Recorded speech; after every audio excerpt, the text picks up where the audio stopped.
Good morning student. आज हम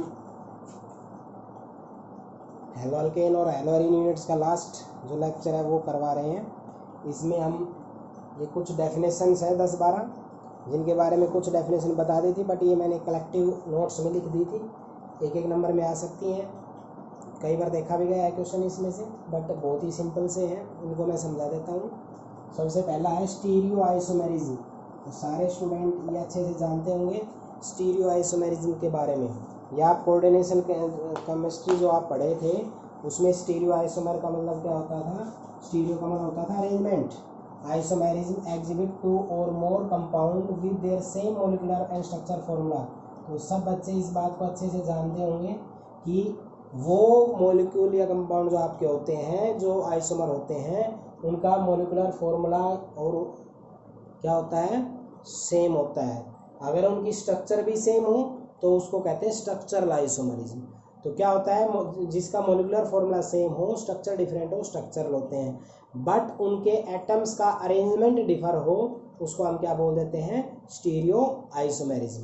तो द कंपाउंड, टू और more compound having same molecular formula but different special arrangement. तो special arrangement का मतलब क्या होता है?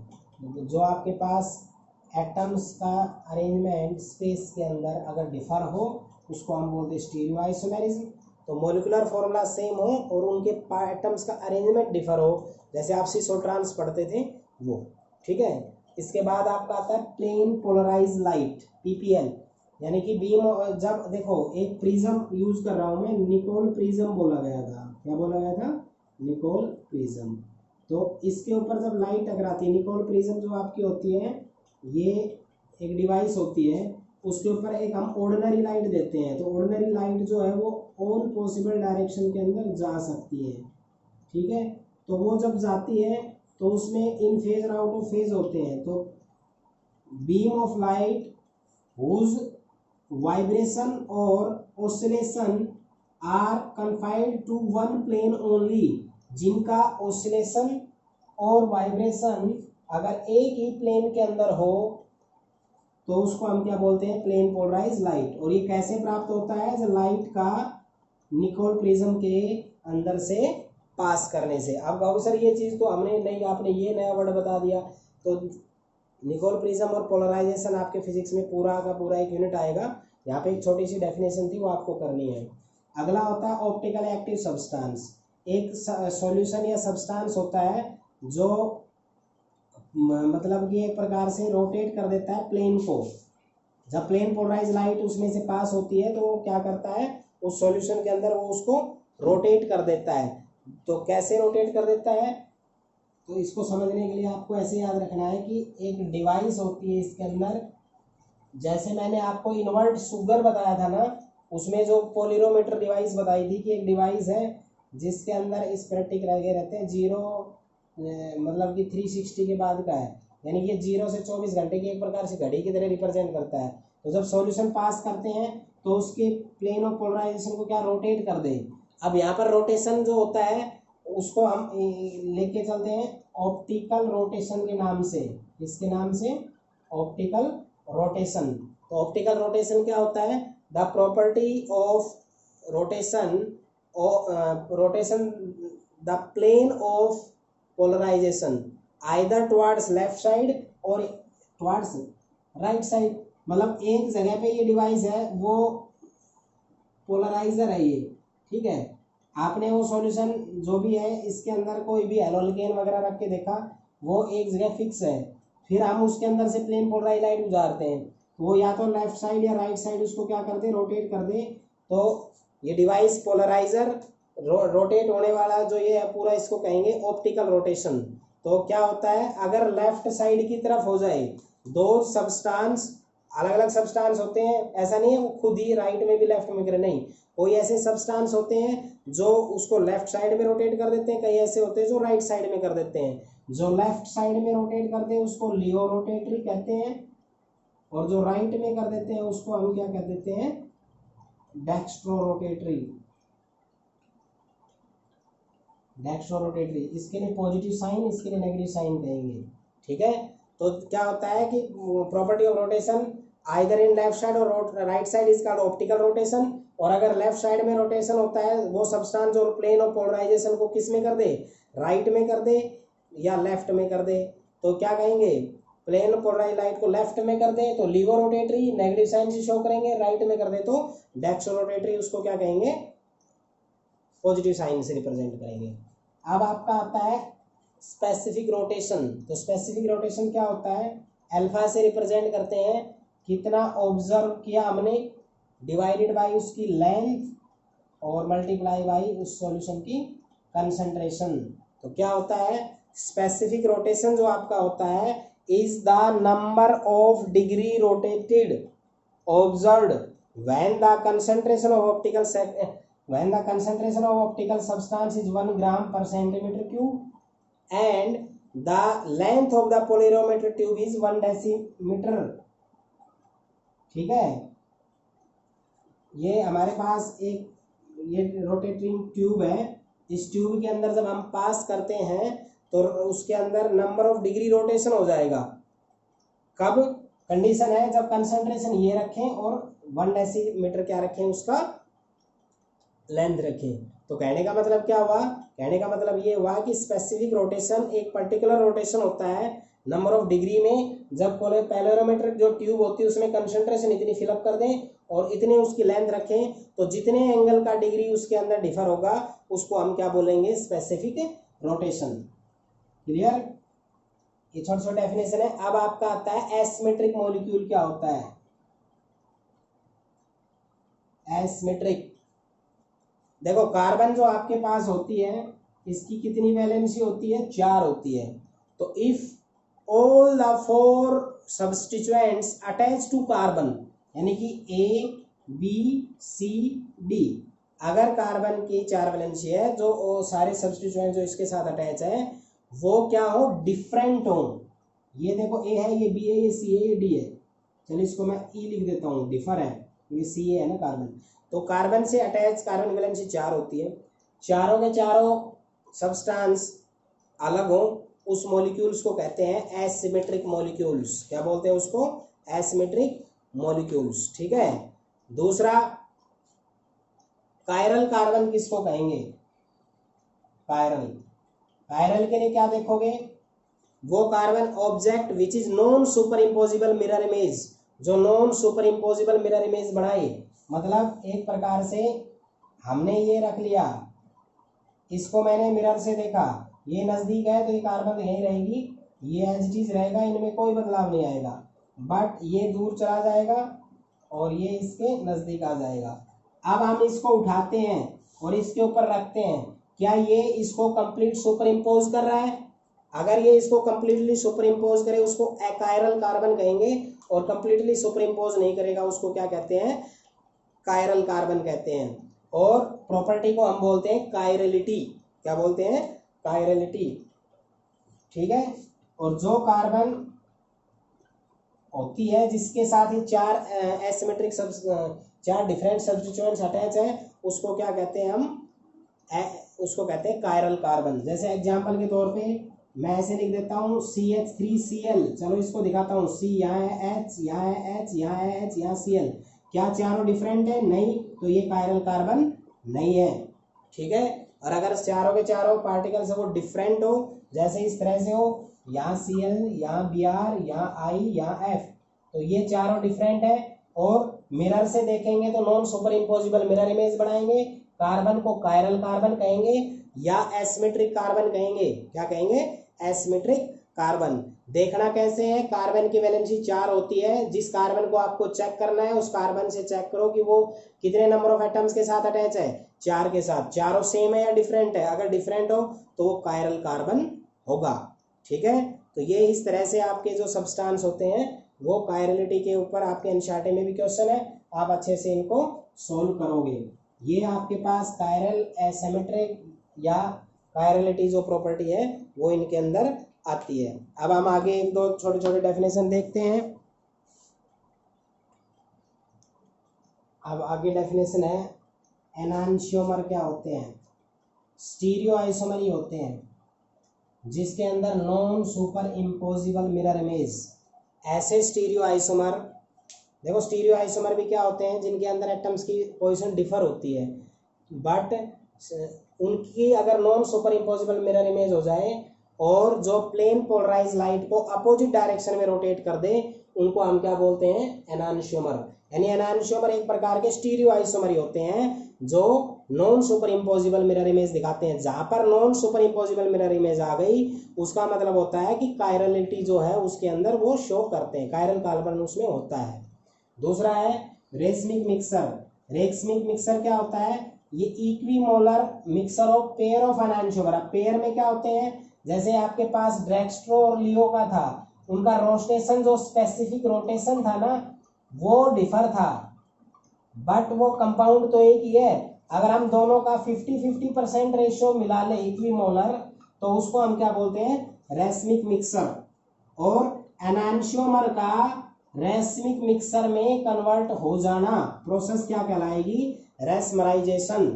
रिजोल्यूशन क्या होता है रेसमिक मिक्सर का, जो आपने ये मिक्स किया है इसको दोनों को सेपरेट कर दो किसी भी केमिकल या फिजिकल मेथड से, उसको कहते हैं resolution of racemic mixer. 3 process समझो। रेसमिक मिक्सर क्या होता है, जो हमारे पास एनानशियोमर होते हैं, एक जो राइट डायरेक्शन में रोटेट होके बनता है, एक लेफ्ट में, यानी कि स्पेसिफिक रोटेशन जिनका अपोजिट होता है, उनका अगर हम 50-50% रेशियो को मिक्स कर दें तो वो आपका रेसमिक मिक्सर होता है। दूसरा जो होता है एनानशियोमर जो होता है, उसको अगर आप रेसमिक मिक्सर में कन्वर्ट करते हो, उस प्रोसेस को कहते हैं रेसमराइजेशन। और रिजोल्यूशन ऑफ रेसमराइजेशन क्या होता है, जो आप ये मिक्स कर चुके हो किसी भी फिजिकल केमिकल मेथड से, इसको क्या कर दो, अलग अलग कर दो, उसको क्या कहते हैं, रिजोल्यूशन ऑफ रेसमिक मिक्सर। अब आपके पास आता है मीजो कंपाउंड। क्या होता है मीजो कंपाउंड, वो कंपाउंड होता है जिसके पास 2 या उससे ज्यादा कायरल मॉलिक्यूल्स होते हैं। मतलब जैसे कार्बन की ये स्ट्रक्चर है, तो यहाँ पर ये जब जुड़ा होता है, ये CH3, ये H, यहाँ Br, यहाँ I, ये यहाँ पर Cl, यहाँ पर S, चलो यहाँ पर मैं कर देता हूँ, यहाँ पर है C3H7। तो ये कार्बन देखो यहाँ Br से जुड़ा है, या H से जुड़ा है, या I से, और इधर इससे जुड़ा है। तो ये कार्बन चारों अलग से जुड़ा है, तो कायरल सेंटर हो गया एक। ये कार्बन देखो, ये Cl से जुड़ा है, ये CH3 से जुड़ा है, ये C3H7 से, और एक ये इससे जुड़ा है। ये कार्बन भी चारों डिफर से जुड़ा है, तो ये हो गया 2। तो एक से ज्यादा जिसके कायरल सेंटर हो, द कंपाउंड, ऐसे कंपाउंड, ये भी एक कंपाउंड है जिसके पास 2 या उससे ज्यादा कायरल सेंटर हो, बट पोजेसिंग एकायरल मॉलिक्यूल स्ट्रक्चर, और उसकी जो स्ट्रक्चर है वो एकायरल हो, क्योंकि उसकी प्लेन ऑफ सिमेट्री जो होती है उसके कारण ऐसा हो सकता है। इसको क्या कहते हैं, मीजो कंपाउंड। तो सिंपल वे में ऐसे याद रखो, वो कंपाउंड जिसमें 1, 2 या 2 से ज्यादा क्या हो, कायरल सेंटर हो, और जो पोजेस करे एकायरल मॉलिक्यूल स्ट्रक्चर को, उसको क्या कहते हैं, मीजो कंपाउंड। अब आता है डायस्टीरियोमर्स। क्या होते हैं, डायस्टीरियोमर्स होते हैं जो non super imposable mirror image बनाए और do not bear a mirror image. Non super imposable mirror image diastereomers होते हैं। The stereo isomer which are non super imposable mirror image and do not bear a mirror image. उनकी खुद की अपनी mirror image ना हो, but non super imposable बनाए, यानी रिलेशनशिप में ना हो। अब आपको मैं एक इम्पोर्टेंट टॉपिक बताने जा रहा हूँ जो SN1 और SN2 से रिलेटेड था, पेपर में भी कई बार पूछा गया है, बट आप उसको आसानी से कर भी सकते हैं। एक आपको क्या दिखाना पड़ेगा, एक प्रकार से आपको SN2 मैकेनिज्म मैंने जो दिखाया था वो दिखाना पड़ेगा। उसके लिए मैं आपको बताता हूँ कि मैं, चलो ये दिखाता हूँ। ये है कार्बन, स्ट्रक्चर्स की बात कर लेते हैं। यहाँ पर ये जुड़ा हुआ है ऐसे C2H5 से, ध्यान से समझना भाई, ठीक है। इधर ये जुड़ा हुआ है X से, किससे जुड़ा हुआ है, X से। ये जो जुड़ा हुआ है ये है, ये ब्लैक ब्लैक करके दिखा दो, मैंने बताया था ना, ये ब्लैक डॉटेड, और इनका मतलब मैंने आपको बताया था CH3। दूसरा मैं दिखा रहा हूँ, ये है अपने पास H, ठीक है। ये रिएक्शन करते हैं Y के साथ, किसके साथ रिएक्शन करते हैं, Y के साथ रिएक्शन करते हैं। जब रिएक्शन Y के साथ जब हो रही है, तो एक बार तो देखा हमने कि ये रिएक्शन जो हो रही है, ये मैंने जो रेड रेड दिखाया ना, कार्बन है, तो यहाँ पर एक बार तो मैंने देखा ये C2H5 है, और भाई ये X की जगह Y आ गया। ये जो आपका मैंने ब्लैक किया है, इसको मैं ऐसे दिखा रहा हूँ, ये आपका मैंने अलग है, ये सॉलिड वेज है, ये आपका CH3 है, और ये जो है ये आपका क्या है, He है। दूसरी बार में मैंने देखा है कि दूसरी बार के अंदर जब Y रिएक्शन करता है तो इसके अंदर ये जो कार्बन सेंटर, ये सेंटर वाला दिखा दिया मैंने। अब दूसरी बार इसके अंदर करता है तो क्या है, तो हमने देखा कि इधर की तरफ तो H है, ठीक है, C2H5 की पोजीशन में कोई बदलाव नहीं है, ठीक है, इधर की तरफ I है, बच गया ये इधर की तरफ क्या है, ये आपका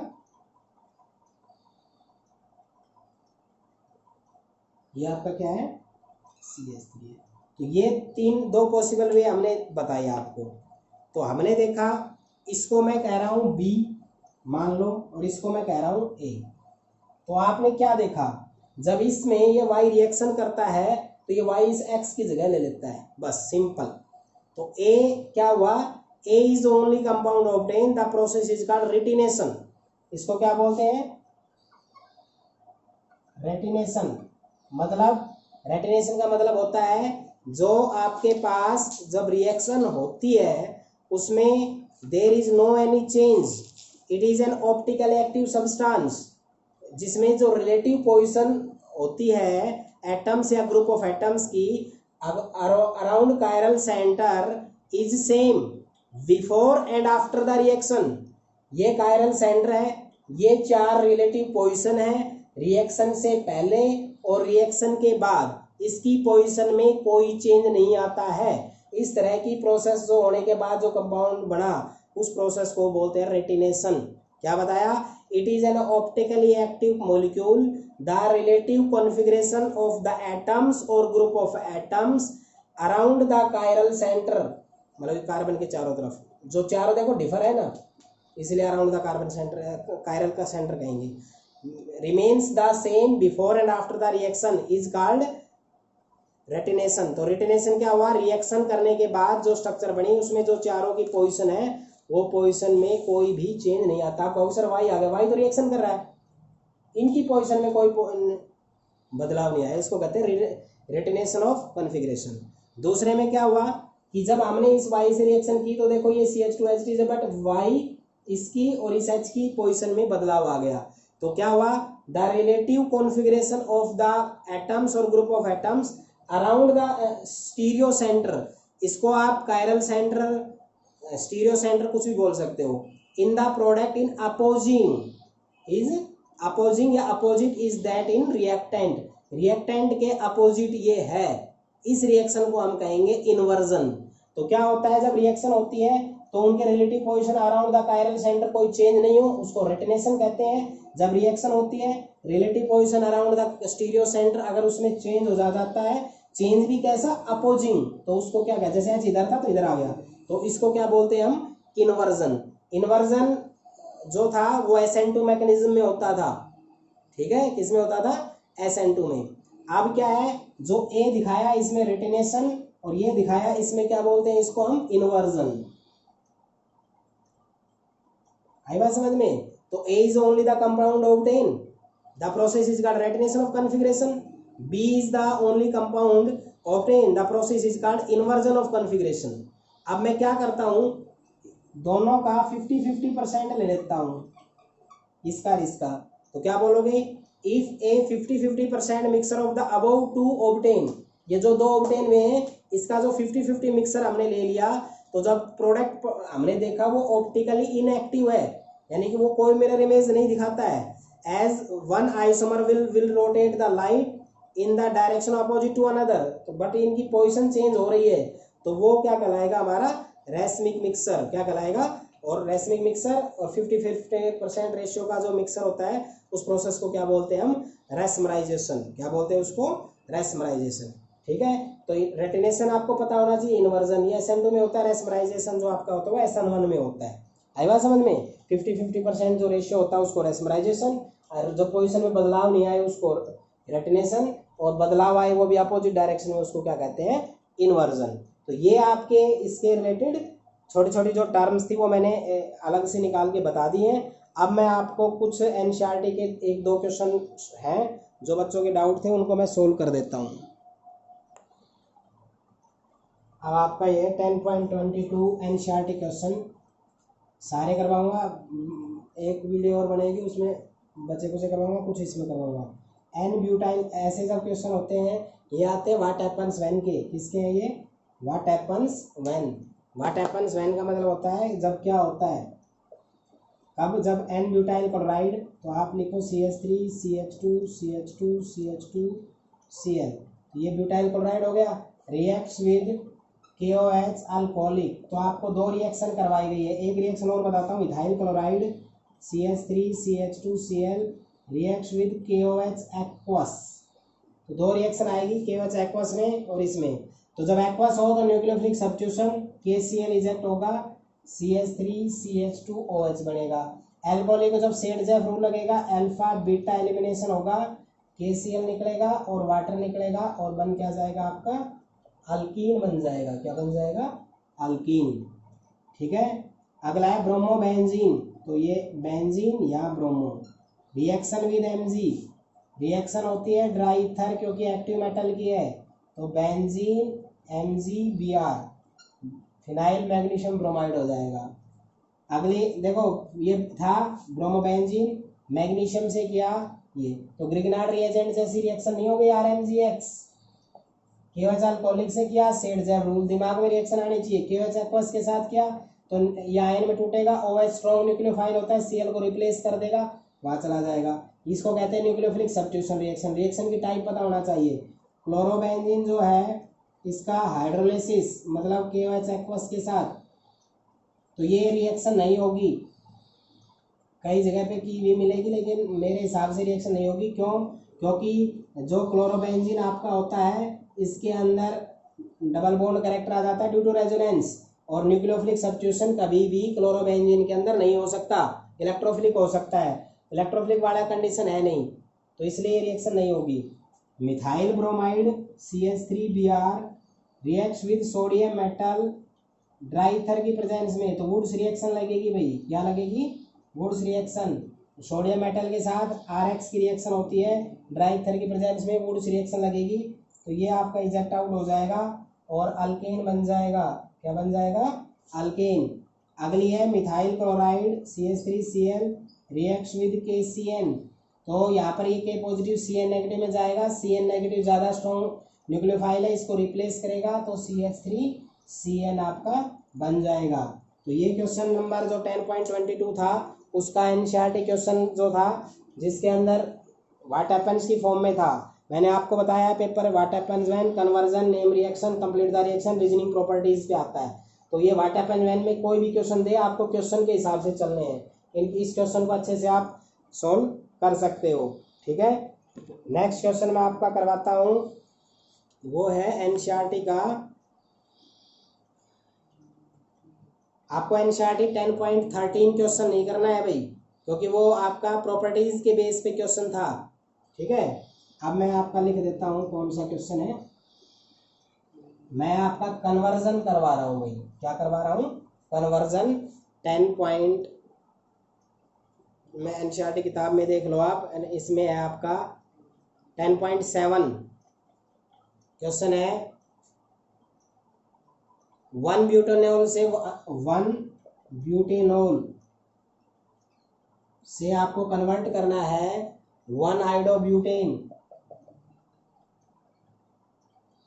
तो आपको ब्यूटेनॉल लेके चल दो, CH3 CH2 CH2 CH2OH, बनाना इसमें है CH3 CH2 CH2 CH2I। देखो ये तो रिएक्ट क्वेश्चन शुरू किया है, बच्चे क्या करते हैं, बच्चे कभी भी कन्वर्जन करते हैं वो ये सोचते हैं सारी रिएक्शन एक स्टेप में हो जाएगी। कन्वर्जन ज़्यादातर जो आपके पेपर में आते हैं सिंगल स्टेप नहीं आता है, 2-3 स्टेप में होता है। तो आप अल्कोहल से हेलोअल्केन में भी आयोडो ग्रुप लेना है, तो अल्कोहल से हेलोअल्केन बनाने के बहुत मेथड आपको पता है, तो आप उनमें से कोई भी मेथड लगा लो। आप सबसे बेस्ट मेथड लगाओ SOCl2 का, तो SO2 और एक H और एक HCl निकल गया, CH3 CH2 CH2 CH2 Cl बन गया। अब Cl से इसमें जाना हो NaI के साथ एसीटोन की प्रेजेंस में रिएक्शन कर दो, तो फिल्कनस्टीन रिएक्शन लग जाएगी और क्या हो जाएगा, NaCl निकल जाएगा और आपका क्या हो जाएगा, आयोडीन चला जाएगा। डायरेक्ट आयोडीन भी बना सकते हैं, बट वो रिएक्शन की यील्ड बहुत कम होती है, इसलिए पहले आप क्लोरीन में ले आओ और क्लोरीन के बाद आयोडीन इसका बेटर न्यूक्लियोफिलिक एजेंट है जो इसको रिप्लेस कर देगा। ये फिल्कनस्टीन रिएक्शन है, इसको आप कर सकते हो ट्राइएसीटोन की फॉर्म में। दूसरा क्वेश्चन है 1 क्लोरोब्यूटेन से आपको 1 आयोडोब्यूटेन में जाना है। 1 क्लोरोब्यूटेन से आयोडोब्यूटेन के अंदर जाना है, तो आपको 1 क्लोरोब्यूटेन से आयोडोब्यूटेन में जाना है, तो आप ये क्लोरोब्यूटेन उठा लेते और आयोडो में इसमें जाना है, यानी कि ये इससे इसमें डायरेक्ट जाना है। कौन सी रिएक्शन लगानी है? फिल्कनस्टीन रिएक्शन लगानी है। सिंपल से है, इनमें कोई ज़्यादा खास वो नहीं है, ठीक है, कर लोगे भाई। देखो अल्कोहल से जाना हो आयोडो में तो पहले क्लोरो ले आओ, क्लोरो से आयोडो में चले जाओ। क्लोरो में लाना डायरेक्ट HCl से भी कर सकते हो, SOCl2 PCl5 PCl3 Cl2 in red phosphorus, कोई इशू नहीं है। Cl से आयोडो में जाना हो तो आप न्यूक्लियोफिलिक सब्स्टिट्यूशन लगा दो, जिसको कहते हैं फिल्कनस्टीन रिएक्शन, ठीक है। दूसरा कन्वर्जन पूछा है, क्लोरो से आयोडो में जाना है तो सीधा क्लोरो से को आयोडो में बदलना है, हेलोजन एक्सचेंज मेथड, फिल्कनस्टीन रिएक्शन आपको लगानी है। थर्ड पूछ रहा है ये ब्यूट-1इन से जाना है। ब्यूट किससे जाना है? ब्यूट-1इन से। ब्यूट-1इन से इसमें जाना है 1 आयोडोब्यूटेन में। तो ब्यूट-1इन से अगर आपको जाना है तो आप कैसे जाओगे, मैं इसको साफ करके बताता हूँ। देखो अल्कीन से जाना है, अब आपको अल्कीन से जाना है तो पहले तो आप अल्कीन बना लो, CH2 double bond CH3 butene बनाना है ना, तो CH डबल बॉन्ड CH, ठीक है। 1 आयोडोब्यूटेन पे जाना है भाई, इस पे जाना है 1 आयोडोब्यूटेन पे। तो ब्यूटेन से डायरेक्ट जाना तो मैंने आपको बताया नहीं अभी से, तो आप क्या करोगे, ब्यूट-1इन है, मैंने आप ऐसे लिख दो CH3 CH2 CH double bond CH। 1 पे जाना है तो इस पे हेलोजन लेके आना है, तो मैं अगर यहाँ पर HCl की रिएक्शन करूँ और HBr की रिएक्शन करूँ पर ऑक्साइड की प्रेजेंस में, तो यहाँ पर हेलोजन जोड़ सकते हैं। देखो अनसिमेट्रिक अल्कीन है, डबल 3 इधर कार्बन 1 इधर, और 1 नंबर कार्बन पे हमें लेके जाना है आयोडो ग्रुप। तो आयोडो पे कभी भी एंटी मार्कोनिक लगता नहीं है, इसलिए Br यहाँ पे लेके आओ, CH3 CH2 CH2 CH2 Br। 1 number carbon पे Br ले आए, 1 पे अब आयोडो लेके आना है तो फिल्कनस्टीन लगा दो, फिल्कनस्टीन रिएक्शन लगा दो, तो Na और Br निकल जाएगा और CH3 CH2 CH2 CH2 आएगा। अब कई बच्चे कहेंगे कि सर ये आपने डायरेक्ट ऐसे कैसे लगा दिया। देखो सभी रिएक्शन जो इसकी हो चुकी है वो कन्वर्जन में काम आती है। आप अगर अपना फंडामेंटल रूल क्लियर रखते हो कि मेरे को जाना कहाँ है और कहाँ से जाना है, तो शुरुआत आप हमेशा प्रिपरेशन से करो, उनसे रिलेटेड रिएक्शनों को ध्यान रखो, और 90% नेम रिएक्शन लगती हैं, जैसे यहाँ पर एंटी मार्कोनिक और यहाँ पर फिल्कनस्टीन। पीछे वाले में SOCl2 स्पेशल मेथड है, वो भी सबसे बेस्ट मेथड, इसलिए वो लगा सकते हो। और दूसरा एक कौन सा लगा था आपका, फिल्कनस्टीन। तो नेम रिएक्शंस में ही कन्वर्जन आपके चलते हैं। मैं कन्वर्जन के एक क्वेश्चन कराऊंगा अभी आपके, और SN2 SN1 मैकेनिज्म के जो क्वेश्चन है, किसी को डाउट हो उसके पूछ सकते हो। क्वेश्चन तो लगभग सारे ही करवाएंगे, लेकिन फिर भी आप अपने तरीके से पूछ सकते हो। जैसे 10.11 क्वेश्चन है, अब इसमें कन्वर्जन है पहला, क्या है कन्वर्जन, ये है इथेनॉल टू ब्यूट-1-आइन, इथेनॉल टू ब्यूट-1-आइन। ये क्वेश्चन ही इस यूनिट में, इस कन्वर्जन ही थोड़ा टिपिकल है। क्यों है? क्योंकि +1 की रिएक्शन यूज होगी। इथेनॉल लेके चल लो, CH3 CH2OH, क्लोरोबेंजीन में ले जाओ, तो SOCl2 से रिएक्शन करवाया आपने, SO2 निकला, HCl निकला, CH3 CH2Cl, ठीक है। अब आपको जाना है ब्यूट में, आपके पास है 2 कार्बन, ब्यूट का मतलब होता है 4 कार्बन और इसका मतलब है 2 कार्बन, दोनों का डिफरेंस कितने का हुआ, 2 कार्बन का। तो आप 2 कार्बन का अल्काइन यूज कर लो, क्या यूज कर लो, 2 कार्बन का अल्काइन, समझ गए। अगर आप पेंट-1-आइन में जाना होता तो 3 का यूज करते। और इसकी रिएक्शन आप सोडियम मेटल के साथ रिएक्शन करो, ये होता है अल्काइन यानी कि इथाइन। +1 में ये रिएक्शन आपने पढ़ी होगी, केमिकल जो इसकी एसिडिटी की प्रॉपर्टी जो होती है उसके बेस पे।